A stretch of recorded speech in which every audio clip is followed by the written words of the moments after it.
Hello everyone. जय हिंद, नमस्कार। स्वागत है आपका केंद्र एकेडमी की फिर से एक नए वीडियो में। आज के वीडियो में फ्रेंड्स क्यूबीएस एनबीएस में जो भारतीय संविधान और संविधान से जितने सारे प्रश्न एग्जाम में बन सकते हैं या जितने भी टीचिंग एग्जाम में इन प्रश्नों से पूछा गया है उन सभी प्रश्नों को हम लोग इस सेशन में डिस्कस करेंगे।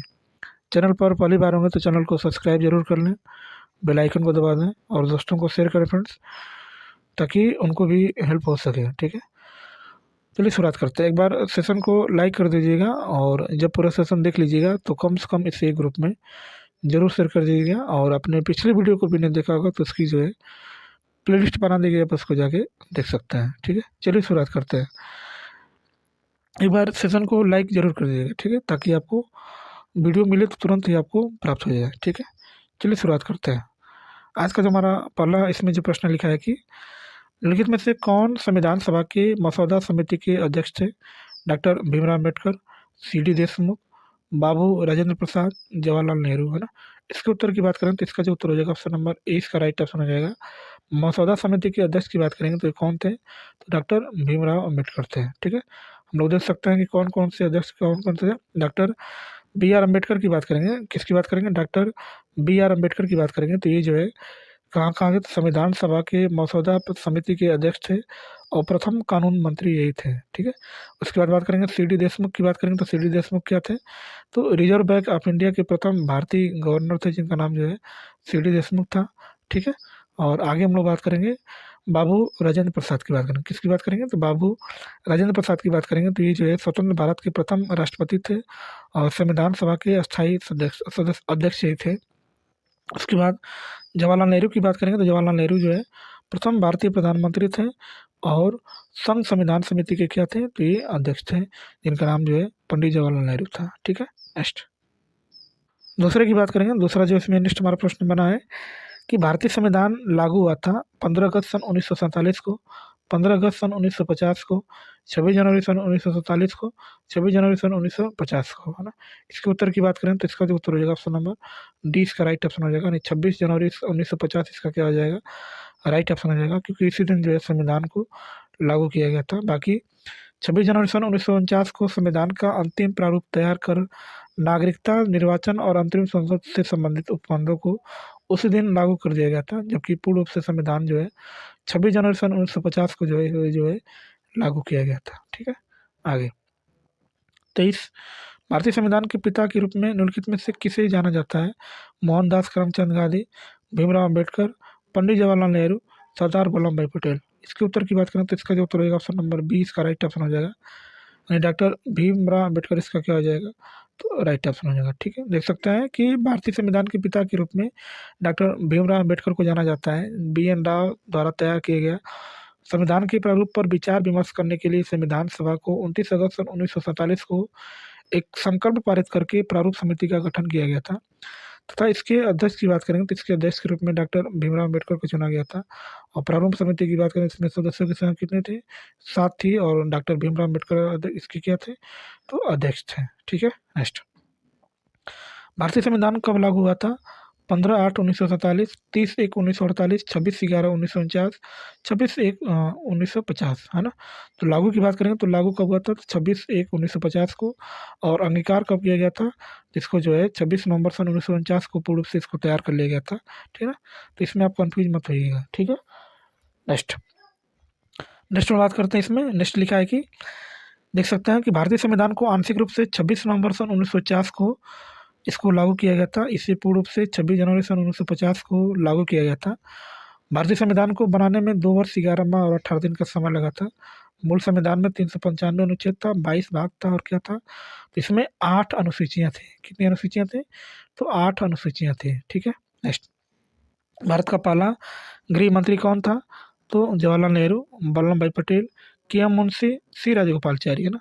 तो भारत के पहले गृह मंत्री कौन थे? तो उनका नाम जो है सरदार वल्लभ भाई पटेल था और ये भारत के पहले उप प्रधानमंत्री भी थे, है ना। नेक्स्ट देख सकते हैं कि इसमें लिखा है जो कि सरदार वल्लभ भाई पटेल देश के प्रथम गृह मंत्री और उप प्रधानमंत्री थे। इनके कार्यकाल की बात करेंगे तो 2 सितंबर सन 1946 से 15 दिसंबर सन 1950 ईस्वी तक रहा, क्योंकि इनकी मृत्यु हो गई थी। गृह मंत्री बनने के पश्चात सरदार पटेल ने देशी रियासतों में भारत के विलय के लिए रियासती मंत्रालयों का गठन किया गया था तथा उनके नेतृत्व में सारी देशी रियासतों का क्या हुआ है, तो विलय भारत में हुआ है। ठीक है, इन्हीं के समय जो है, नहीं तो कितनी देशी रियासतें अलग अलग थी, 562 लगभग। ठीक है, आगे नेक्स्ट प्रश्न है कि भारत के संविधान का प्रारूप तैयार करते समय किस देश के संविधान का प्रभाव नहीं पड़ा है? फ्रांस का, संयुक्त राज्य अमेरिका का, इजराइल का और यूनाइटेड किंगडम का।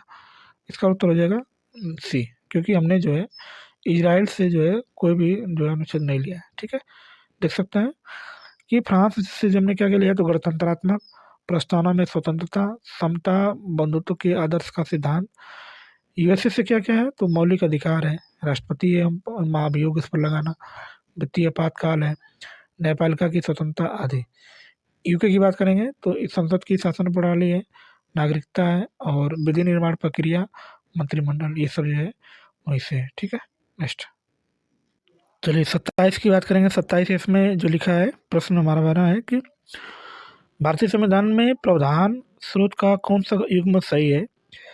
संविधान में संशोधन की प्रक्रिया जो है दक्षिण अफ्रीका का संविधान से लिया गया है, एकदम सही है। राष्ट्रपति की आपातकालीन शक्ति जो है जर्मनी के संविधान से लिया गया है, तो ये भी हमारा क्या है, जिसका राइट ऑप्शन हो जाएगा। ठीक है, इसमें कौन सा ऑप्शन सही है, तो दोनों ऑप्शन सही है। तो इसे इसके विकल्प की बात करेंगे तो इसका राइट ऑप्शन क्या हो जाएगा, तो सी। सी इसका क्या हो जाएगा, तो राइट ऑप्शन हो जाएगा ना, यानी वहीं से जो है दोनों लिया गया है। ठीक है, चलिए देख सकते हैं हम लोग इसके बारे में। भारतीय संविधान में संविधान संशोधन की प्रक्रिया जो है दक्षिण अफ्रीका के संविधान से ग्रहण किया गया है। भारतीय संविधान नम्यता और अनम्यता का अनोखा मिश्रण है। भारतीय संविधान का भाग 20 368 संविधान संशोधन से संबंधित है। भारत में जो है संविधान संशोधन की शक्ति संसद को प्राप्त है। संसद प्रस्तावना तथा मूल अधिकारों सहित संविधान के किसी भी भाग में संशोधन कर सकती है। संविधान संशोधन के लिए 3 प्रकार से प्रक्रिया का प्रावधान है। कौन कौन है, तो आप देख सकते हैं इसमें कि जो उसका जो पहला प्रोसेस हमारा है, साधारण बहुमत द्वारा संशोधन, विशेष बहुमत द्वारा संशोधन, संसद के किसी विशेष बहुमत एवं आधे राज्यों की विधानमंडल की संशोधन के उपरांत संशोधन, है ना। तो ये 3 तरीके से क्या कर सकती है, तो संशोधन कर सकती है। ठीक है, आगे राष्ट्रपति की आपातकालीन शक्तियों का उल्लेख भारतीय संविधान के भाग 18 के अनुच्छेद 352 से 360 तक आपात उपबंधों के बारे में है। आपातकाल की शक्तियां जर्मनी के संविधान से ग्रहण किया गया है। भारतीय संविधान में 3 प्रकार के आपातकालीन की शक्तियां जो उल्लेख मिलता है। अनुच्छेद 352 कहता है कि आपातकाल कब लगा सकते हैं, तो जब युद्ध होता है या बाह्य आक्रमण होता है या सशस्त्र विद्रोह का राष्ट्रीय आपातकाल होता है, जिसको हम लोग नेशनल इमरजेंसी कहते हैं, इसको लागू कर सकते हैं। और 356 की बात करें तो 356 जो है राज्य में संवैधानिक तंत्र के विफल होने पर जो है राज्य आपातकाल लगाया जा सकता है। और अनुच्छेद जो है 360 जो है वित्तीय आपातकाल है, जो कभी नहीं लागू हुआ है ना। वित्तीय आपातकाल कभी नहीं लागू, बाकी ये सब जो है लागू हो गया है 352 वाला। ठीक है, 1961 के, फिर 1900 भारत पाकिस्तान गए, फिर 29 जून 1975 को जो है 3 बार इसको इंदिरा गांधी ने लगाया था। ठीक है, किस अधिनियम के ने भारतीय परिषद को समाप्त कर दिया गया था? चार्टर अधिनियम 1853, भारत सरकार अधिनियम 1935, भारतीय परिषद अधिनियम 1892, भारतीय स्वतंत्रता अधिनियम 1947, है ना। इसके उत्तर की बात करें तो इसका जो उत्तर होगा ऑप्शन नंबर 20 का राइट ऑप्शन हो जाएगा।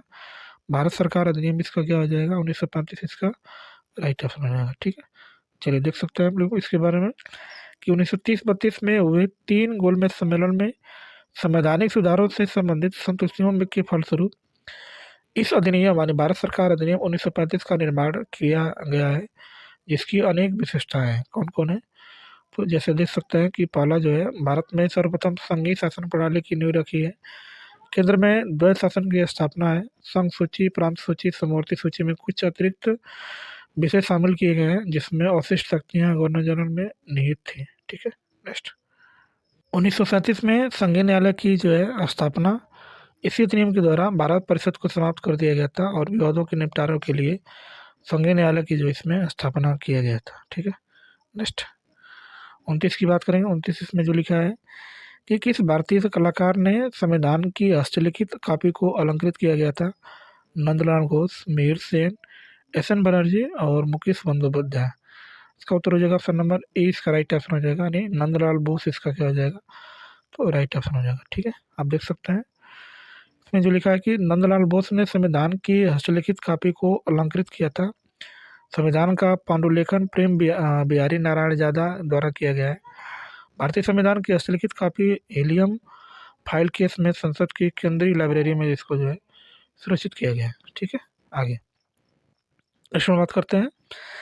स्वतंत्रता के पश्चात भारत के प्रथम गृह मंत्री कौन थे? सरदार वल्लभ भाई पटेल थे, लाल बहादुर शास्त्री थे, बी.आर. अम्बेडकर थे और मौलाना अबुल कलाम आजाद, है ना। इसका उत्तर हो जाएगा ऑप्शन नंबर ए, इसका राइट ऑप्शन हो जाएगा, यानी भारत के पहले गृह मंत्री और उप प्रधानमंत्री हमारे यही थे, सरदार वल्लभ भाई पटेल। ठीक है, देखिए आगे नेक्स्ट हमारा जो है, स्वतंत्रता के पश्चात भारत के प्रथम गृह मंत्री सरदार वल्लभ भाई पटेल थे और वे भारत के प्रथम उप प्रधानमंत्री भी थे। इन्हें भारत का लौह पुरुष भी कहा जाता है। इन्होंने जो है कितनी देसी रियासतों को अपने में मिलाया था। ठीक है, नेक्स्ट, भारत में आपातकाल के दौरान मौलिक अधिकारों के निलंबन की अवधारणा किस देश के संविधान से प्रभावित थी? फ्रांस के, यूनाइटेड किंगडम से, जापान से और जर्मनी से, है ना। इसके उत्तर की बात करें तो इसका उत्तर हो जाएगा ऑप्शन नंबर डी, इसका राइट ऑप्शन हो जाएगा, यानी जर्मनी इसका क्या हो जाएगा, तो राइट ऑप्शन हो जाएगा। ठीक है, आगे देख सकते हैं हम लोग कि भारतीय संविधान के अंतर्गत प्रत्येक नागरिक को कुछ दशाओं में विदेशी नागरिक को भी अनुच्छेद 12 से 35 के तहत विभिन्न मूलाधिकार प्राप्त हैं, किंतु ये अधिकार अनुच्छेद 19(2) के दायरे के अधीन है।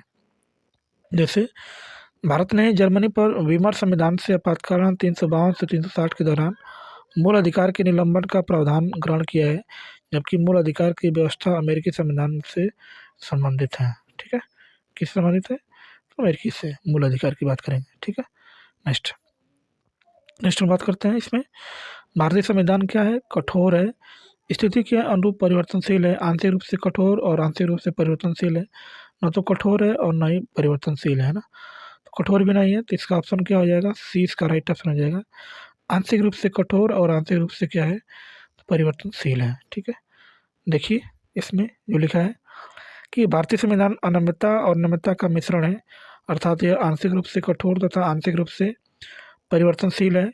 भारतीय संविधान में समाज के सामाजिक, आर्थिक एवं राजनीतिक बदलावों के अधीन स्वयं को ढाल लेने की क्षमता है।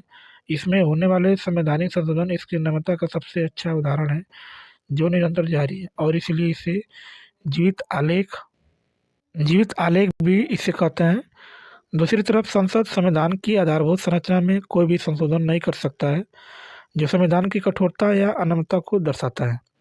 इसी कारण बी.आर. अम्बेडकर ने कहा था कि भारतीय संविधान अधिक कठोर व अधिक लचीले के मध्य एक अच्छा संतुलन स्थापित करता है। ठीक है, आगे चलिए फ्रेंड्स, अब जो हमारा नेक्स्ट टॉपिक होने वाला उसका जो नाम है मूल अधिकार एवं मूल कर्तव्य के बारे से जितने भी सारे प्रश्न पूछे गए एग्जाम में उन सभी प्रश्नों को हम लोग देखेंगे। ठीक है, चलिए इससे बनने वाला जो हमारा पहला प्रश्न है, देखिए कि भारत के संविधान द्वारा निम्नलिखित में से किस एक मूल अधिकार के रूप में गारंटी नहीं कराया गया है? दैहिक स्वतंत्रता, निःशुल्क विधिक सहायता, संवैधानिक उपचार और व्यवसाय की स्वतंत्रता, है ना। इसके उत्तर की बात करें तो इसका जो उत्तर होगा ऑप्शन नंबर 20 का राइट ऑप्शन हो जाएगा, निःशुल्क विधिक सहायता इसका क्या हो जाएगा, तो राइट ऑप्शन हो जाएगा। ठीक है, अब चाहेंगे तो इसके बारे में देख सकते हैं कि मूल अधिकार भारत के संविधान के भाग 3 अनुच्छेद 12 से 35 में वर्णित है। इन अधिकारों को सामान्य स्थिति में सरकार द्वारा सीमित नहीं किए जा सकते हैं। इनका प्रहरी भारत का सर्वोच्च न्यायालय है। दैहिक स्वतंत्रता का अधिकार अनुच्छेद 21 में, संवैधानिक उपचारों का अधिकार अनुच्छेद 32 में तथा व्यवसाय की स्वतंत्रता अनुच्छेद 19(1)(g) में वर्णित है। निःशुल्क विधिक सहायता अनुच्छेद 39(a) में वर्णित है, जो राज्य के नीति निषेधक तत्व में वर्णित है, न कि मूल अधिकार में। नीति निषेधक तत्व का भाग जो भाग 4 है, अनुच्छेद 36 से 51 तक जो है वर्णित है, जो हमारा राज्य के नीति निषेधक तत्व जो है आयरलैंड के संविधान से इसको लिया गया है। ठीक है, आगे नेक्स्ट, इनमें में से कौन भारतीय संविधान में स्वतंत्रता के अधिकार का एक प्रकार नहीं है? संसद सभा की स्वतंत्रता, भाषण की स्वतंत्रता, अभिव्यक्ति की स्वतंत्रता और संघ की स्वतंत्रता, है ना। इसके उत्तर की बात करें तो इसका जो उत्तर हो जाएगा ऑप्शन नंबर ए, इसका राइट ऑप्शन हो जाएगा, सशस्त्र सभा की स्वतंत्रता इसका क्या हो जाएगा, तो राइट ऑप्शन हो जाएगा। ठीक है, आप चाहेंगे तो देख सकते हैं इसमें जो लिखा है कि भारतीय संविधान के अनुच्छेद 19 में नागरिकों के लिए 6 स्वतंत्रताओं का वर्णन किया गया है, जो कि निम्न है। पहले की बात करें तो विचार और अभिव्यक्ति की स्वतंत्रता, दूसरे की बात करें तो अस्त्र शस्त्र रहित शांतिपूर्ण सम्मेलन की स्वतंत्रता, समुदाय और संघ निर्माण की स्वतंत्रता, भ्रमण की स्वतंत्रता, निवास की स्वतंत्रता, व्यवसाय की स्वतंत्रता, है ना, ये सब इसके क्या है, तो उदाहरण है। ठीक है, आगे नेक्स्ट और बात करते हैं। नेक्स्ट इसमें जो लिखा है कि भारत के संविधान में कितने मूल अधिकार हैं और इन कितने मूल कर्तव्य हैं ना, 7 और 11, 6 और 11, 5 और 11, 6 और 9, है ना। तो इसके उत्तर की बात करें तो 6 हमारे क्या है, तो मूल अधिकार हैं, और 11 क्या है, तो मूल कर्तव्य हैं। ठीक है, मूल अधिकार जो है अमेरिका के संविधान से लिया गया है, और मूल कर्तव्य किससे लिया गया है, तो ये जो है रूस के संविधान से लिया गया है। ठीक है, देख सकते हैं कि भारतीय संविधान के भाग 3 में वर्तमान में 6 मौलिक मौलिक मूल अधिकार हैं। मूल अधिकार में 7 मौलिक अधिकार थे, जिसमें संपत्ति के मौलिक अधिकार को 44वें संविधान संशोधन द्वारा 1978 से हटाकर एक विधिक प्रकार के रूप में उल्लेख कर दिया गया है। भारतीय संविधान के भाग 4 क में वर्तमान में 11 मौलिक कर्तव्य हैं। इसके पूर्व संविधान में 10 मौलिक कर्तव्य जोड़ा गया था।